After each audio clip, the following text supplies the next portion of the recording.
And have a good night. Hey, I'll talk to you again soon. Okay. Take care, Jeff. Bye-bye. Bye now. And as I said, that is not something that, you're going to talk about a whole lot, but certainly there are contingency plans of that sort. Let's go to Reston right now. Doug, you're next. Hi, Ken. Hi, Doug. Question for you. How do you think that the acquisition of Steve Berline to Phoenix Cardinals will affect the team's performance this year? Well, again, I think it's going to be a battle for the starting quarterback job down there between Chandler and Berline. Berline, one of the questions about Berline, was he tough enough mentally to do it on a consistent basis over the course of time? And the jury obviously is still out a bit on that. I like Berline. Dennis Green said that Berline's the one guy he wanted. When he couldn't get him, he then said McMahon's the one guy he wanted. And I suppose if the fans are gullible enough to buy it up there, why not, right? Right. But I like Chandler, I like Berline, but both those guys are going to love two things that have happened. One, Garrison Hurst. And if his knees are healthy, he is an extraordinary talent. Right. And number two, they have improved the offensive line with the acquisition of Dye and Coleman, two obviously very, very high draft choices. You know who I'm talking about. Yes. Their first round draft, or one of their first round draft choices, they had two, as you well know. Ernest Dye out of South Carolina, all he has to do is not eat himself out of the game. Right. All he has to do is keep his weight under 310. And Ben Coleman on the second round of Wake Forest, we thought he could play tackle and guard, lean towards him at guard. They said they're going to look at both, but Joe Bugle's the head coach, and he absolutely insists on training everybody to play every position. I mean, that's just what he believes in. It's what Joe Gibbs believed in, and I think it's a very positive way to do business. I really and truly do. Now, if you've got a much improved ground attack because your line is better and because you have someone like a Garrison Hurst, and by the way, they also drafted a kid by the name of Ronnie Moore out of Pittsburgh State from Kansas, and he's a player. In fact, he could have gone around higher. If you have a ground attack, let me tell you, play action sure does work, but you got to be able to run to have play action work. Otherwise, you fake a handoff, the defensive linemen and linebackers have a good laugh and go for your quarterback's throat. Okay? So if they can generate a much better ground attack, and with a Garrison Hurst, assuming the knees hold up, and I remember when he was coming out of Oklahoma State. Have you been a sports car listener for a while? Yes, over probably since you've been on the air in 1977. All right. Well, then you heard me talking the year that Thurman Thomas came out of Oklahoma State. They said, well, his knees will never hold up. Right. And he wears braces on both knees, has since his early years at Oklahoma State. And I kind of leaned back in the chair and said to someone, well, you played every game for 4 years there. Right. I can understand why you might be concerned because he has knee problems but hasn't missed a game yet. Let's talk about his injury problem when he misses a game. Okay. And he hasn't missed many, has he? No. Garrison may well be the first. And, of course, as I said, the addition of these two fine young offensive linemen, assuming especially Dye doesn't eat himself out of the game, right, and assuming they get him signed sometime within a reasonable period of time, and not too bad at all. They brought in a couple of other kids who I think are going to help them, through the course of time. I mentioned Ronnie Moore. I want to talk to you about that kid that they drafted, the safety out of Florida, Will White. Right. I think he can make that club as a nickel safety. And Chad Brown. He's a cross between a defensive end and a linebacker. He's out of Mississippi. If he wants it, he could be something very special as a pass rusher. So they had a very good draft, the key, of course, being Garrison Hurst's knees. And in the free agent market, they lost Tim McDonough. Right. Big deal. All they did was bring in Chuck Cecil. Right. Now, Cecil is not Tim McDonald, but he's not a whole lot farther behind him. Also, they brought in Booty. They brought in... needless to say, they brought in a fellow from the Washington Redskins by the name of Gary Clark. You mentioned Berline. They brought in Connie Kawhi, who was their snapper and is one of the best long snappers in football, and that was a problem for them last year. Right. The biggest thing is they re-signed. They also brought in John Booty, by the way, who can play both corner and safety.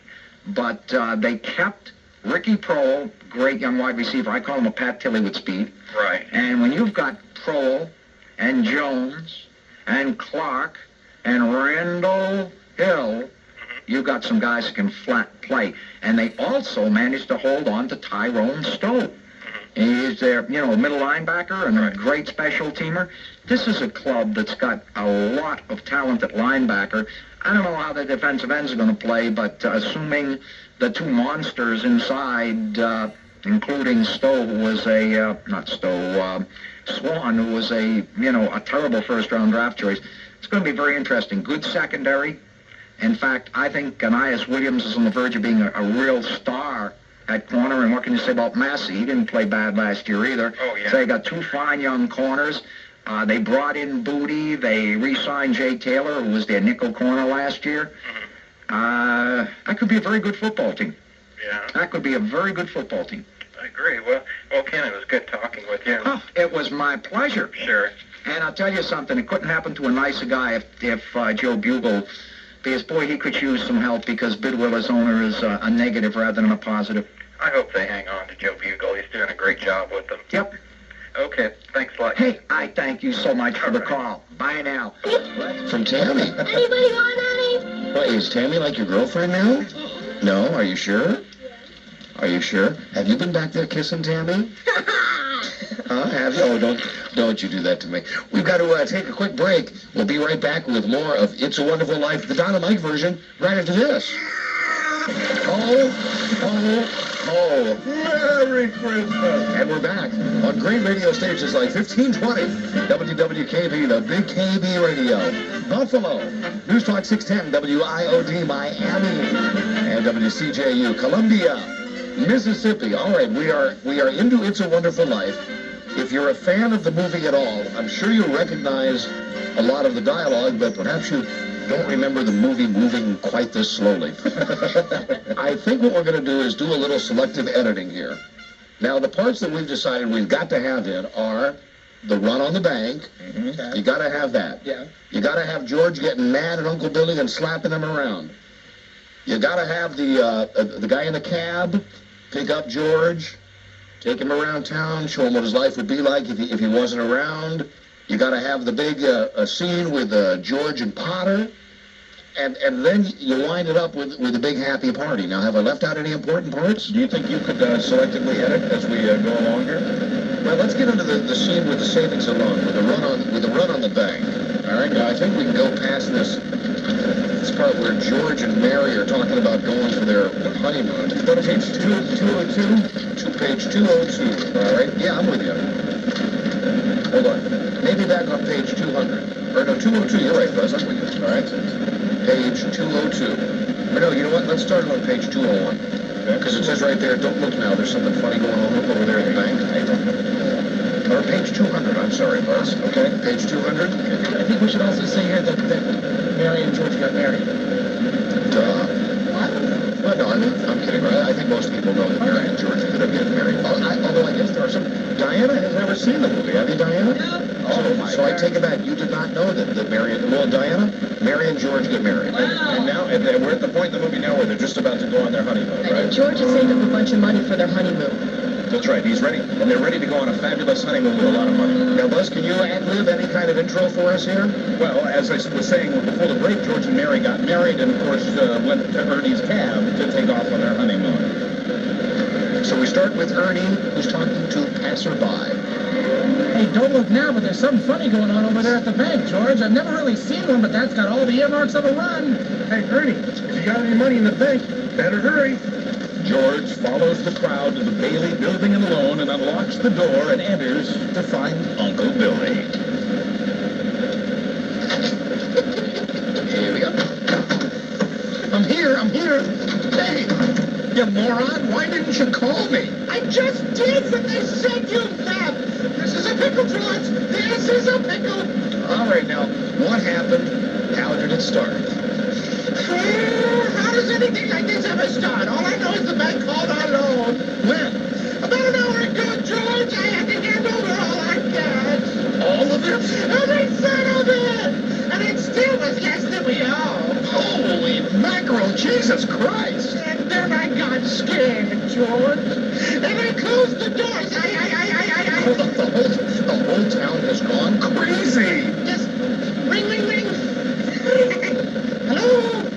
No, we left out Santa Claus. No, George, it's Potter. All right, give me the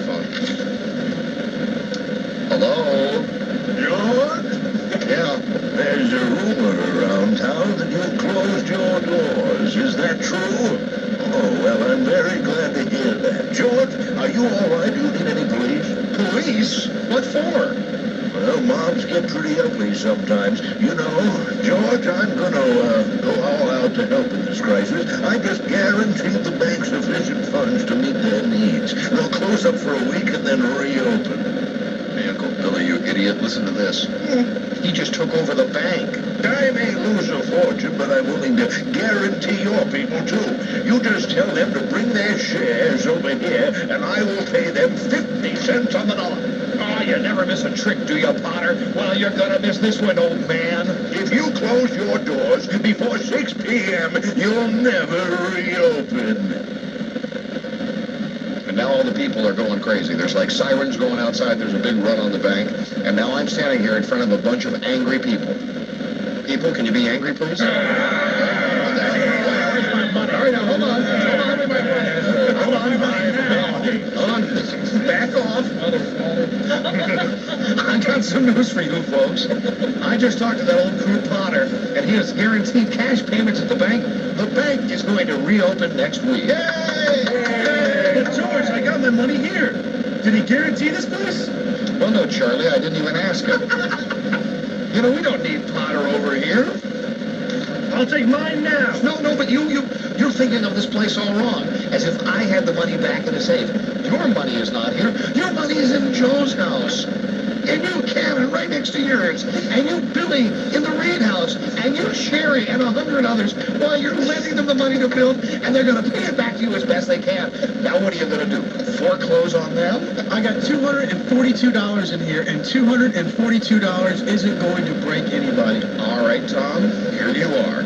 You sign this, you'll get your money in 60 days. 60 days? Well, now, that's what you agreed to when you bought your shares. Tom, did you get your money? No. Well, I did. Old man Potter pays 50 cents on the dollar for every share you got. 50 cents on the dollar! George, what do you say to that? Now, Tom, you have to stick to your original agreement. Now, just give us 60 days on this. Okay, Randall. Are you going to go to Potter's? Better to get half than nothing. Tom, Randall. Now, wait, listen to me. I beg of you not to do this thing. If Potter gets hold of this building alone, there'll never be another decent house built in this town. He's already got the bank, he's got the bus line, he's got the department stores, he's running the crack houses, and now he's after us. Why? It's very simple. Because we're cutting out on his business, that's why, and because he wants to keep you living in his slums and paying the kind of rent that he decides. You, Billy Reed, you lived in one of those houses, didn't you? Have you forgotten when he charged you for that broken down shack? And you, Sherry, you remember last year when things weren't going so well and you couldn't make your payments? You didn't lose your house, did you? Do you think Potter would have let you keep it? And Buzz Burbank, can't you understand what's happening here? Don't you see what's happening? Potter isn't selling, Potter's buying. And why? Because we're panicking and he's not. That's why he's picking up some bargains. Now, we can get through this thing all right. We got to stick together, though. We've got to have faith in each other. That was a great monologue. I'm going to give you a round of applause for that. Thank you. That was wonderful. I missed my call. Thank you. But my husband, he hasn't worked in over a year, and I need the money. Oh, jeez. How much do you need? Hey, hold on. Look here. I got $2,000. Here's $2,000. This will tide us over until the bank reopens. Okay, Billy, how much do you need? $242. Oh, Tom, you big pain in the keister. Just enough to tide you over until the bank reopens. I'll take $242. Oh, all right. There you are. That'll close my account. No. Your account is still here. That is a loan. Okay, all right? Rob A? Ed, I got $300 here, George. Oh, now, Rob A. What'll it take till the bank reopens? Tell me, what do you really need? Dear, I suppose $20 will do. $20. Now you're talking. Thanks, Rob A. And Mrs. Thompson, how much do you want? But it's your own money, George. Never mind about that. How much do you want? I guess I can get along with 20, all right. $20, 17, 18, 19, 20. Oh, and I'll sign the papers. You don't have to sign anything. I'll take yours in skin. I know you'll pay it back when you can. That's okay. Okay, Mrs. Davis? Could I have 75? I'm sorry, 1750. I'm illiterate. I can't read. I'm old. 1750. Bless your heart. Of course you can have it. You got 50 cents? $17. There you go. Oh, Baileys made it through the banking crisis just barely. They locked the doors with just $2 left. George, there's a call for you. Look, will you get Frida on the phone? She's probably over at Big Frida's. Mrs. Bailey's on the phone. I don't want Mrs. Bailey. I want my wife. Mrs. Bailey. Oh, it's my wife. Here, I'll take it here. Mary? Hello. Listen, dear, I'm sorry. What? You want me to come home? So George went home to a night of wedded bliss with his wife. But all is not so cheery throughout Bedford Falls. In Mr. Potter's office.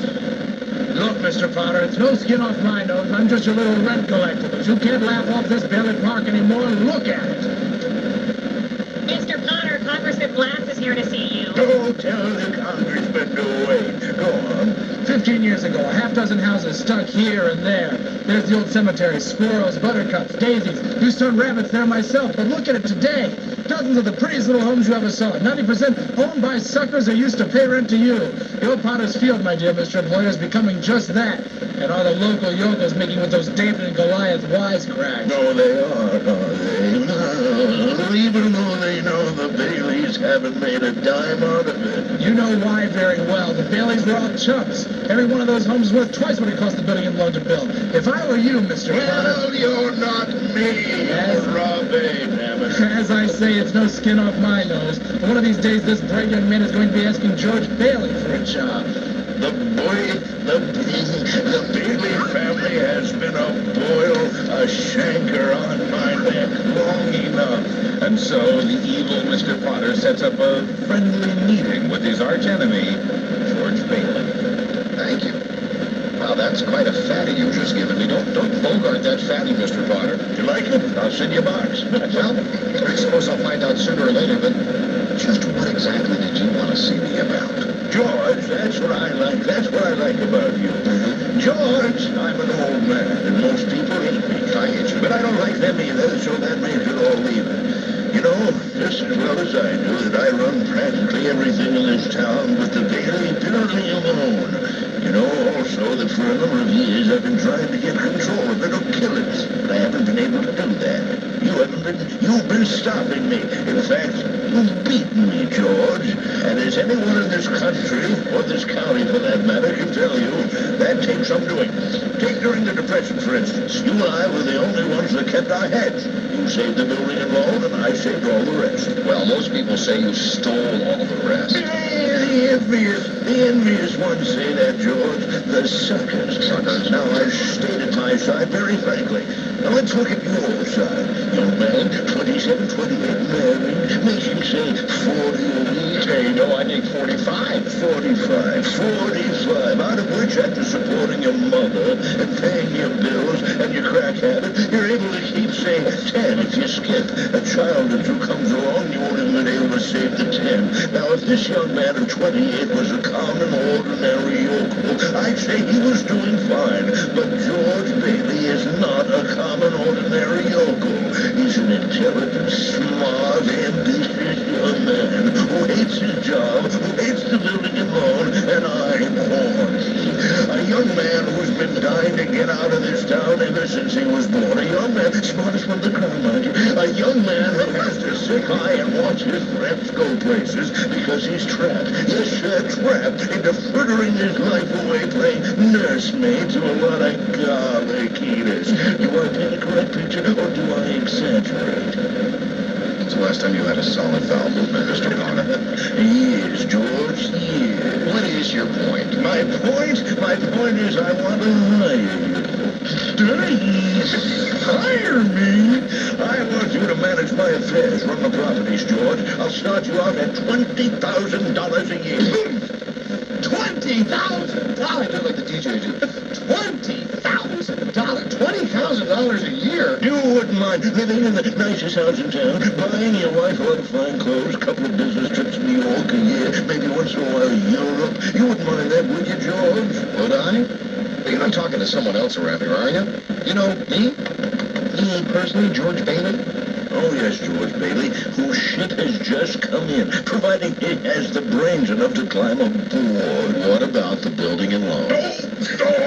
Don't confound it, man. Are you afraid of success? I'm offering you a 3-year contract at $20,000 a year starting today. Is it a deal or isn't it? Well, Mr. Potter, I know I ought to jump at the chance, but I just wonder, would it be possible, would you give me 24 hours to think it over? Sure. You go on home and talk about it to your wife. I'd like to do that. In the meantime, I'll draw up the papers, and I'll put on some depend on the guns. Well, all right, sir. Okay, George. Okay, Mr. Potter. Oh, No. Now, wait a minute here. I don't have to talk to anybody. I know right now the answer is no. No, doggone it. No, goddammit. You sit around here and you spin the webs. We can't talk. We can hear you when he's doing this little thing there. Harvey, I am trying to deliver a scene. What are you talking about? What were you saying? Little joke. Go ahead, George. Well, here I am really trying to emote. And have you noticed I'm really emoting, Sherry? You're the only actress here. I mean, of course, Mike's had theater experience, but it was back in his college days. Try to get it back, Don. Try to get it back. I can't, Mike. I'm sorry. The motivation is gone. No, doggone it, no. You sit around here and spin your little webs, and you think the whole world revolves around you and your money. Well, it doesn't, Mr. Stevens. In the whole vast configuration of things, I'd say you're nothing but a scurvy little spider. And that goes for you, too. And it goes for you, too. Now, it's the morning of Christmas Eve, 1945. George Bailey is glowing with pride because his brother Harry has been awarded the Congressional Medal of Honor. It's front-page news in Bedford Falls, and George is showing the paper to everyone, including Ernie the cop. What was the little joke you told Billy? I'd like to know. Share it with the class, please. Here comes the part where he talks about Bono on the Edge, because he says, and that goes for you too, and that goes for you too. It's not a very good joke.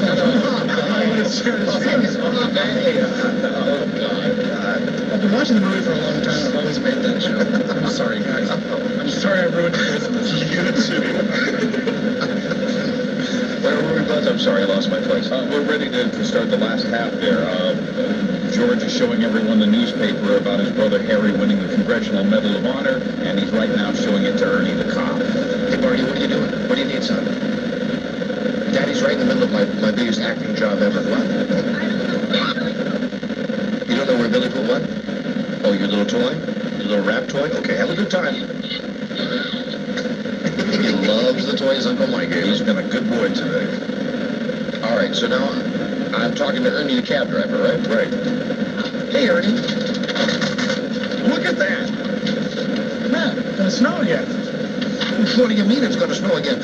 Look at the headlines. I know. I think it's marvelous. Commander Harry Bailey. Mr. Gower, look at this. The second page. No, now look. This is for you. This is for you. This is for you. See you again. Even old Uncle Billy is beaming as he makes the bank deposit at the Potter Savings Bank. December 24th. 8,000. Suddenly, Potter's wheelchair gets pushed in the bank and is greeted by Uncle Billy. Well, good morning, Mr. Potter. What's the news? Well. Harry Bailey wins Congressional Medal. That couldn't be one of the Bailey boys. You just can't keep those Baileys down. Can you, Mr. Potter? How does Slacker George feel about that? Very jealous.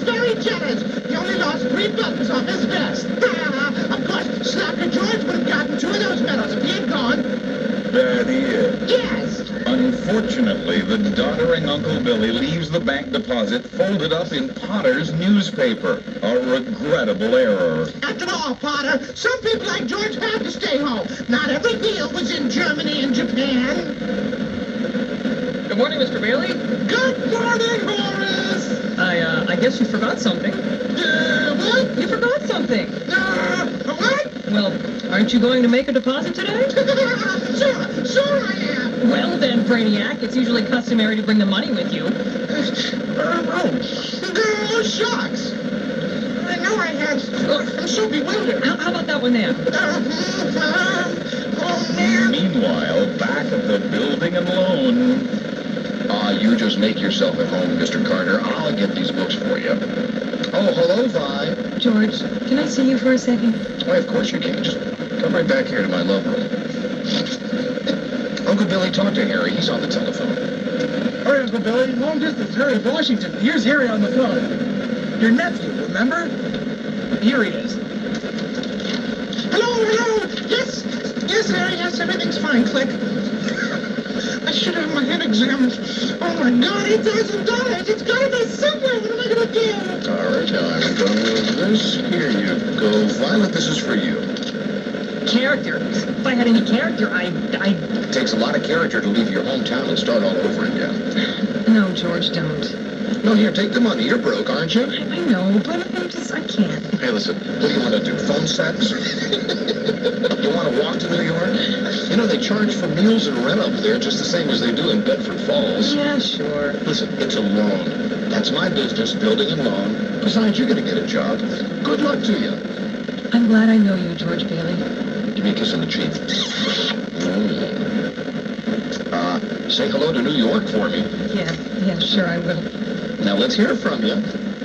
What's the matter? Merry Christmas, Vi. Merry Christmas, George. Mr. Bailey? Oh, Mr. Carter, I'm sorry. I'll be right with you. Is Uncle Billy in? Yeah, he's in his office. Hey, Uncle Billy. What's going on now? The bank examiner is here, and I don't know what he wants. He's here. Yeah, now, he said he wants the accounts payable. Uncle Billy, what's the matter with you? Eustace? Yeah? Come here a minute. Yeah. Did you see Uncle Billy with any cash last night? He had it on his desk, counting it up before he closed up. Now look, Uncle Billy. Did you buy anything? Nothing, George. Not even a stick of gum. All right, then don't worry. We're going to go over every step you took since you left the house. Oh, which way? This way! The search was none too fruitful, though, so they tried to regroup and strategize in Uncle Billy's office. That's the sound of deep thinking. Did you put the envelope in your pocket? Yeah, maybe. I don't know, yeah. Maybe. I don't want any more maybe. Uncle Billy, we've got to find that money. I'm no good here, George. I'm no good. I don't know what I'm doing. Listen to me, Eurebo. Do you have any secret hiding place here in the house? Somewhere you could have put it? Someplace to hide the money? I've gone over the whole house. Even in rooms that have been locked ever since I lost Laura. Listen to me. Think. I can't think anymore, George. I can't think anymore. It hurts my brain. Yeah. Where's that money, you stupid old fool? Where's the money? Where's the effing money? You realize what this means? It means bankruptcy and scandal and prison. That's what it means. One of us is going to jail. I want to tell you something right now, you big four-headed Uncle Billy. It's not going to be me. George Bailey storms angrily out of the office and goes home to Mary and the kids. The bells mean we've got to take a break. Now, the question is, in our next segment, can we wind up the play? Can we go from page 253 to page 322 in the next segment? Sure we can. We're on a roll. Hey, Mr. Joke Writer. Hey, Mr. U2. Yes, I'm Brady. You know what? I wouldn't mind that. I look at that as a compliment. Perhaps in the coming year, I will call you Mel, as in Mel Cooley, and you could refer to me as Alan Brady. Deal. If you could possibly do some selective editing now, Okay. to give us the best scenes so we can wind all of this up in our next break. Okay. All right. Hey, it's the Don and Mike presentation of It's a Wonderful Life, and we'll have the last scene right after this. The Don and Mike Show continues. Here you go.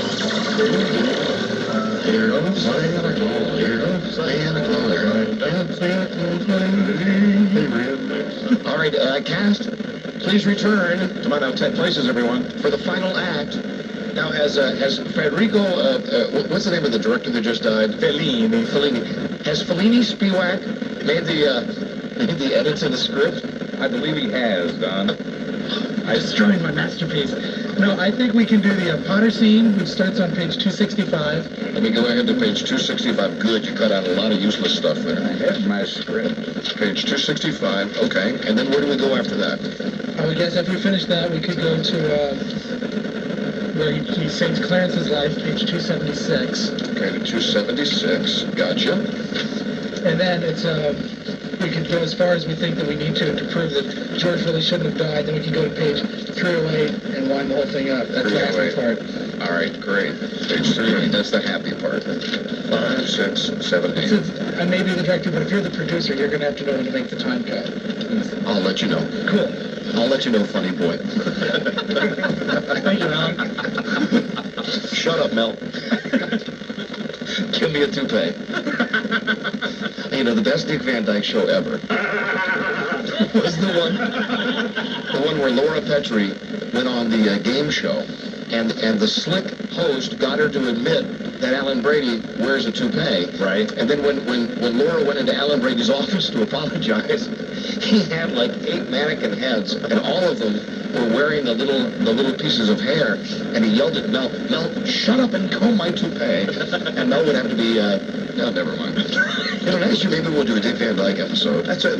Does Dick Van Dyke have a Christmas episode? You know they do. Yeah, we could do the Christmas episode of Dick Van Dyke. That can't last longer than a half an hour.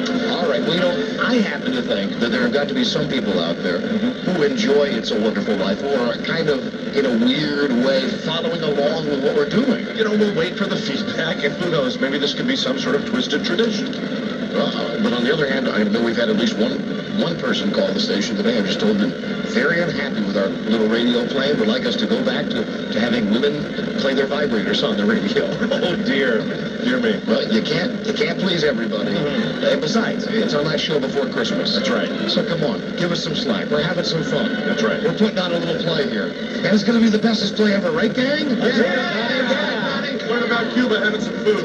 Okay. All right, back to you, Buzz, to set up the scene, please.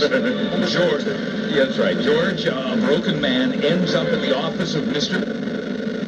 I'm in trouble, Mr. Potter. I need help. There's some sort of an accident. My company is short of the account. The bank examiner is there today. I've got to raise $8,000 immediately. That's what the reporters wanted to talk to you about. Did Jeffrey York call you? The reporters? Yes, they called me from your building in Lowell. Oh, there's a man over there from the DA's office, too. He's looking for you. Please help me, Mr. Potter. Help me, won't you, please? Can't you see what it means to my family? I'll pay you any sort of a bonus on the loan, any interest. If you still want the building and loan, why I... George? Yeah? Could it possibly be there's a slight discrepancy in the books? No, sir. There's nothing wrong with the books. I've just misplaced $8,000. I can't seem to find it anywhere. You misplaced $8,000? Yes, sir. Have you notified the police? No, sir, I didn't want the publicity. Harry is coming home tomorrow and everything. They're going to believe that one. What have you been doing, George? Playing the market with the company's money? No, sir, I haven't. What is it, a woman then? You know it's all over town that you've been sleeping with Violet Dick. What? No, it makes any difference to me, but why did you come to me? Why don't you go to Sam Wainwright and ask him for the money? I can't get a hold of him. He's in Mobile, Alabama. Well, Darwin's waiting room. Well, what about your other friends? Oh, they don't have that kind of money, Mr. Potter. You know that. You're the only one in town that can help me. I see. I've suddenly become quite important. What kind of security would I have, George? You got any stocks? No, sir. Bonds, real estate, collateral of any kind? Well, I have some life insurance. I have a $15,000 policy. Yes? How much equity in it? $500. Look at you. You used to be so cocky and I'm horny. You were going to go out and conquer the world. You once called me a warped, frustrated old man. What are you but a warped, frustrated young man? A miserable little clerk crawling on your hands and knees and begging for help. No securities, no stocks, no bonds, nothing but a miserable little $500 equity life insurance policy. You're worth more dead than alive. Why don't you go to the riffraff you love so much and ask them to let you have $8,000. You know why? Because they'd run you out of town on a rail. But I'll tell you what I'm going to do for you, George. Since the state examiner is still here as a stockholder of the building and loan, I'm going to swear out a warrant for your arrest. Misappropriation of funds, manipulation, malfeasance. All right, George. Don't. You go ahead and leave. You can't hide in a little town like this. Hello, Bill. This is Potter. As George flees from Mr. Potter's office, he ducks into Martini's Tavern to hide from the authorities and enjoy a cocktail with his pal, Nick the bartender. And later, as George staggers into the snowy street, he stumbles his way down to Bedford Bridge, contemplating suicide with tears in his eyes. He is, however, distracted by an older man who lands in the water first. George jumps in to save the man and brings him to the bridge keeper's office to dry up and get warm. What page are we on? 276. Oh, I'm sorry. How'd you happen to fall in? I didn't fall in. I jumped in to save George. You what? To save me? Well, I did, didn't I? You didn't go through with it, did you? Go through with what? Suicide. You know it's against the law to commit suicide around here? Yeah, it's against the law where I come from, too. Where the hell do you come from? Heaven. I had to act quickly. That's why I jumped in. I knew if I were drowning, you'd try to save me. And you see, you did. And that's how I saved you. Very funny. Your lips bleeding, George. Can I kiss it?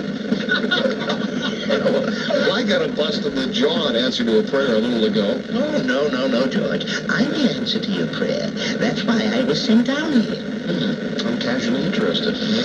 How do you know my name? Oh, I know all about you. I've watched you grow up from a little boy. Are you Kreskin or something? Oh, no. Well, who are you then? Clarence Oddbody. S2. Oddbody? AS2? What's an AS2? Angel, second class. Oh, man. Oh, I had too much Sambuca. I wonder what Martini put in those drinks. Hey, what's with you? What did you just say a minute ago? Why did you want to save me? That's what I was sent down for. I'm your guardian angel. I wouldn't be a bit surprised. Ridiculous of you to think of killing yourself for money. $8,000. Kiss me. Yeah, things like that. Now, how did you know that? How did you get this number? I told you. I'm your guardian angel. I know everything about you. Well, you look like the kind of angel I'd get. I was hoping for one of Charlie's angels. Sort of a fallen angel, aren't you? What happened to your wings? I haven't won my wings yet. That's why I'm an angel second class. I don't know whether I like it very much, being seen around with an angel without any wings. Oh, I've got to earn them, and you'll help me, won't you? Sure. How can I help you? By letting me help you. Now, there's only one way you can help me. You don't happen to have $8,000, do you? No. We don't use money in heaven. Oh, that's right. I keep forgetting, stupid me. It comes in pretty handy down here, though. Oh, tut. I found it out a little late. I'm worth more dead than alive. Now, look, you mustn't talk like that. I won't get my wings with that attitude. You just don't know all that you've done. If it hadn't been for you... Yeah, now listen, if it hadn't been for me, everybody would be a lot better off. My wife, my kids, my friends. Now look, piss off. No, you don't understand. I've got my job. Shut up. Shut up, you. This isn't going to be so easy. So, you still think killing yourself would make everyone feel happier, eh? Oh, I don't know. I guess you're right. I suppose it would have been better if I would have never been born at all. What'd you say? I said I wish I'd never been born. Oh, you mustn't say things like that. Wait a minute. That's an idea. What do you think? Yeah, that'll do it. All right. You've got your wish, George. You've never been born. What did you say? You've never been born. You don't exist. Haven't a care in the world. No worries, no obligations, no $8,000 to get, no Potter looking to you with the sheriff. Hey, say something else in my ear. Sure, you can hear out of it. Well, isn't that the doggonedest thing? You know, I haven't heard anything out of this here since I was a kid. Must have been that jump in the cold water. Your lips stopped bleeding too, George. Well, what do you know about that? Hey, what's happened? It stopped snowing out. What's happened here? Come on, as soon as these clothes of ours are dry. Our clothes are dry. What do you know about that? This stove is hotter than I thought. Now, come on. Don't be naked there. Get your clothes on and we'll stroll up to my car and we'll get out of here. And then we start dressing. wings. He puts up Oh, I'm sorry. I'll stroll. You fly. I can't fly. I haven't got my wings. You haven't got your wings. Yeah, that's right. What's the matter? Now, this is where I left my car, and it's not here. You have no car. Well, I had a car, and it was right here. I guess somebody moved it. Good evening. Hey, say, where's my car? I beg your pardon? My car. I'm the guy that owns the car that ran into your tree. What tree? What do you mean, what tree? This tree. Here, I ran over it. I cut a big gash right to the side of it. You must mean 2 other trees. You had me worried. One of the oldest trees in Pottersville. Pottersville? Don't you mean Bedford Falls? I mean Pottersville. Don't you think I know where I live? What's the matter with you? Oh, I don't know. Either I'm off my nut or he is, or It isn't me. or you are. Well, maybe I left the car up at Martini's. Come on, Gabriel. Clarence. Clarence. Come on, Clarence. Next stop, George and Clarence hit the local tavern. That's all right. Go on in. Martini is a good friend of mine. There's a place to sit down right there. Now sit down. Hey, Nick, how's it hanging? Where's Martini? You say you want a martini? No. I want Martini, your boss. Where is he? Look, I'm the boss. You want a drink or don't you? Well, all right. Double bourbon quick, huh? Okay, what's yours? Oh, I was just thinking, it's been a long time since I... Look, mister, I'm standing here waiting for you to make up your mind. Oh, that's a good man. I was just thinking about flaming round punch. No, it's not cold enough for that. Not nearly cold enough. Wait a minute. Oh, I'm so thirsty. I'll get it. Mulled wine, heavy on the cinnamon, and light on the cloves. Off with you, me lad, and be lively. Hey, look, mister, we serve hard drinks in here for men who want to get drunk fast, and we don't need any characters around to give the joint atmosphere. Is that clear? Or do I have to slip you my left for a convincer? What's he talking about? Nick, just keep him the same as mine. He's okay. Okay. What's the matter with him? I never saw Nick act like that before. Oh, you see a lot of strange things from now on. Oh, yeah. Hey, little fellow, you worry me. Do you have someplace to sleep? No. What's asking that question for? You don't, huh? Well, do you have any money? No. I wonder. You got a cough, George? Cough button. No wonder you jumped in the river. I jumped in the river to save you, so I could get my wings. Oh, that's right. Oh, somebody's just made it. Made what? Every time you can hear a bell ring, it means some angel's just got his wings. That wasn't me. Someone else was coughing. No coughing except for Doc. Look, I think maybe you better not mention getting your wings around here. Why? Don't they believe in angels? Yeah, but you know. Then why should they be surprised when they see one? He never grew up. He's, Hey, how old are you anyway, Clarence? Too